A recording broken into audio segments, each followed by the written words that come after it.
Hello, I'm Dr. Rohini.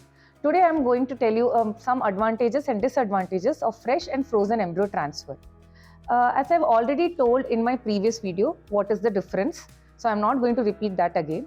So to begin with, fresh embryo transfer. So usually it is preferred when the patient gets very less number of embryos. In that case, we go for a fresh transfer. So because the advantage is, so whenever we do a frozen transfer, the embryos are cryopreserved in liquid nitrogen, and then they are again warmed. So the embryos is put through a lot of stress of temperature changes. So when we feel that the patient has got less number of embryos, or if the grade of embryos are not good, in that case we prefer to go for a fresh transfer, and so the embryos are not put through so much stress.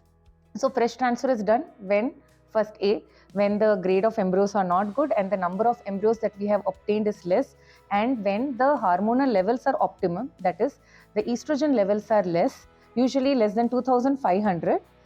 This is done because if we transfer in presence of a high estrogen level, then it can lead to a complication called as ovarian hyperstimulation syndrome, as well as the implantation rates are very less, and also when the lining is adequate. So these are few criteria when we go for a fresh transfer.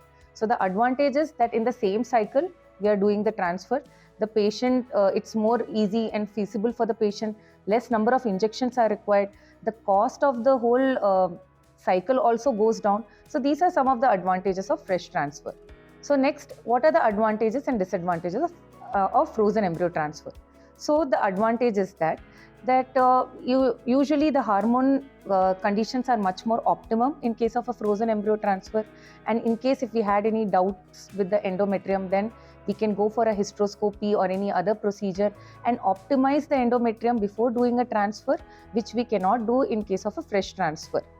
And in case of frozen, and when patient has more number of embryos, then in that case also we can go for a frozen transfer. And the disadvantages is that sometimes when, like I told you previously, sometimes if the grading of the embryos is not very good, then it does not survive the whole freezing and thawing process. So, and also patient has to go for one more cycle of treatment.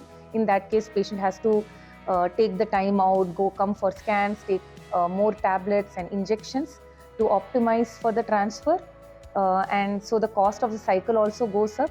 So in that case, as well as patient feasibility and compliance is considered, in that that may be a little uncomfortable for the patient.